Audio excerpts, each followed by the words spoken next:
Shabbat Shalom Mevorach, j'espère que vous allez bien, que vous avez passé une bonne semaine. Paracha de cette semaine, Paracha de Kitissa. Dans la paracha de cette semaine, c'est écrit que Moshe Rabbeinu, il est monté au ciel pour recevoir la Torah complète d'Akadosh Baruch Hu. Malheureusement, entre-temps, les Juifs, ils ont fauté avec le Vaudor.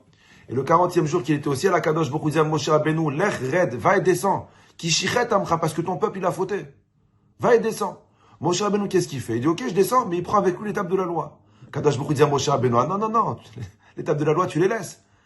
Ils ne les méritent pas. Ils sont en train de faire le vaudor. Qu'est-ce que tu descends l'étape de la loi? Et il y a toute une discussion entre Moshe Rabbeinu et Akadosh Baruch Hu. Et Moshe Rabbeinu, à la fin, Bessef, il prend l'étape de la loi et descend en bas. Il arrive en bas. Il voit les Juifs qui flottent avec le vaudor. Première réaction, il prend l'étape de la loi et il les casse. Rabotai, je vous pose une question. Pourquoi il les a cassés? Qui c'est qui lui a demandé de les prendre pour les casser? Si tu penses comme quoi les Juifs ne méritent pas la Torah, je suis d'accord avec toi, ils ne méritent pas la Torah à ce moment-là. Alors, fais comme Akadosh Baruch Hu t'a dit. Laisse l'étape de la loi au ciel. Tu descends, tu les corriges, après tu remontes, tu les redescends. Pourquoi descendre l'étape de la loi pour les casser devant eux? On a gagné quoi? Vous comprenez comme quoi l'étape de la loi, c'était le lien direct qu'il y a entre Hachem et le peuple juif. Pourquoi casser ce lien? Alors, ok, ils ont fait une faute. Alors, ils ne méritent pas la Torah, tu la laisses au ciel, tu veux la descendre, tu la descends, tu la caches à la Brinks, et après, ou dans une banque, et à la fin, après qu'ils aient fait tchouva, tu la ressors. Mais qui a demandé à Moshe Rabbeinu de casser? Il n'a pas le droit, Akadosh Baruch Hu. Il aurait pu lui en vouloir. On a vu comme quoi Akadosh Baruch Hu n'en a pas voulu. Mais la question, elle est forte. Pourquoi Moshe Rabbeinu a cassé l'étape de la loi? Il y a une très belle histoire qu'on raconte à propos de Rabbi Akiva. La Gemara dit que Rabbi Akiva, comme vous le savez tous, c'était un Baal Tchouva. À l'âge de 40 ans, il a fait tchouva.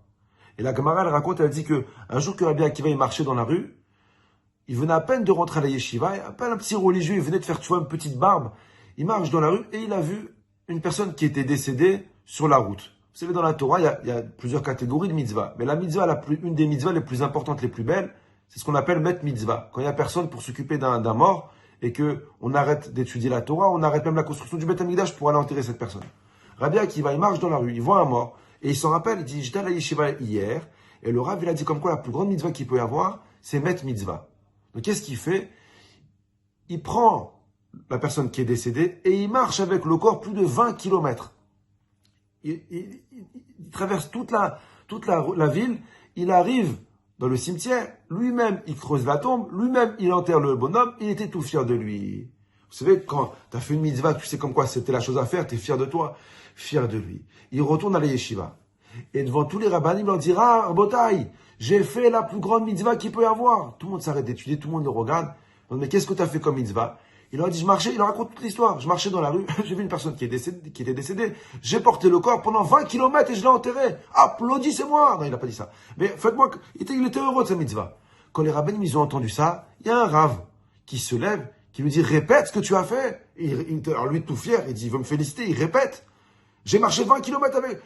Et le rave, il lui dit, mais t'es un assassin! T'es un assassin! Il lui hurle dessus.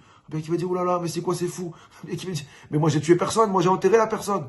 J'ai fait une mitzvah. Et le Rav lui dit, mais tu sais pas ce qu'il y a écrit dans la Torah? Le pasouk d'après. Il lui dit, non, moi je me suis arrêté au premier pasouk, comme quand on doit l'enterrer. Il dit, mais le pasouk d'après. Mettre mitzvah kaname comment? Qu'une personne qui est décédée et qui n'a pas de famille, on l'enterre là où il est.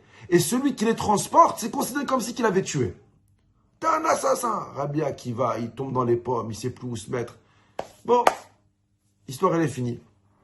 22 ans plus tard, Rabbi Akiva devient le fameux Rabbi Akiva que tout le monde connaît avec plus de 24 000 élèves.